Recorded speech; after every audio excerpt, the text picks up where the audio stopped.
امام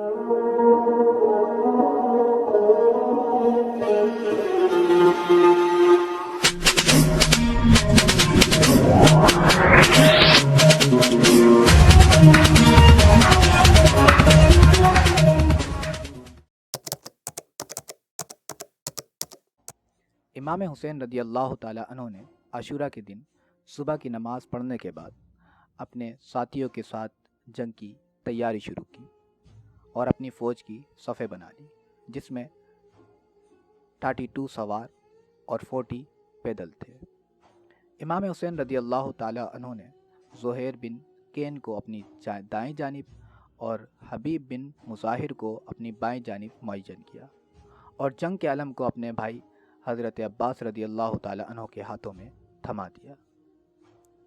اور اپنے اصحاب کو حکم دیا کہ خیموں کو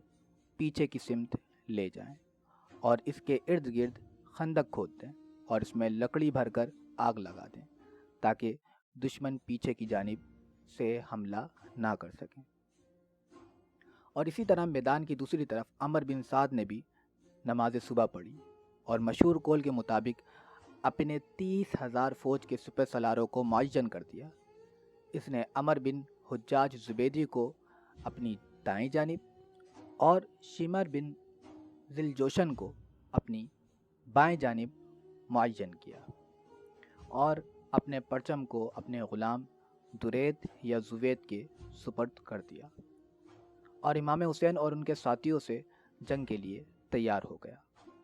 جب امام حسین رضی اللہ تعالیٰ عنہ کی نظر دشمن کی اس وسیع فوج پر پڑی تو اپنے ہاتھوں کو اٹھا کر آپ نے دعا کی اور فرمایا، اللہم انت سکتی فی کل کرب وانت رجائی فی کل شدت، کہ خدایا ہر سختی میں میرا تکیہ تو ہی ہے اور ہر مشکل میں میری امید تو ہی ہے۔ کتنے ایسے غم تھے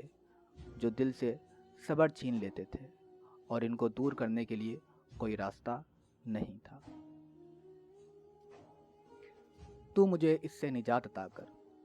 اور تو نے ہی میرے لیے راہ ہموار کی ہے، بس ہر نعمت کے ولی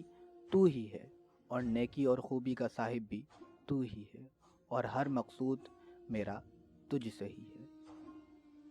صبح سویرے سے ہی یا کچھ دیر بعد بعض اصحاب خیموں پر پہرا دے رہے تھے تاکہ دشمن نزدیک نہ آ پائیں، اور کوفی فوج کے بعض افراد وہاں پر مارے بھی گئے تھے۔ اس کے بعد امام حسین رضی اللہ تعالیٰ عنہ جنگ سے پہلے اپنے گھوڑے پر سوار ہوئے اور چند ساتھیوں کے ساتھ دشمن کی لشکر کی جانب بڑھے۔ آپ کے ساتھ کوفہ کا مشہور قاری برید بن خزیر امام حسین کے ساتھ تھا۔ امام حسین نے فرمایا کہ اے برید، ان کو نصیحت کرو، تو قاری برید دشمن کی فوج کو واعظ اور نصیحت کرنے لگے اور امام حسین دشمن کے سامنے بلند آواز سے عمر بن سعد کی فوج سے مخاطب ہوئے اور سب آپ کی آواز سن رہے تھے۔ پھر آپ نے ان کو عدل اور انصاف کی دعوت دی اور اللہ تعالیٰ کی حمد و ثنا کے بعد اپنا تعارف کروایا اور خود کو بنت پیغمبر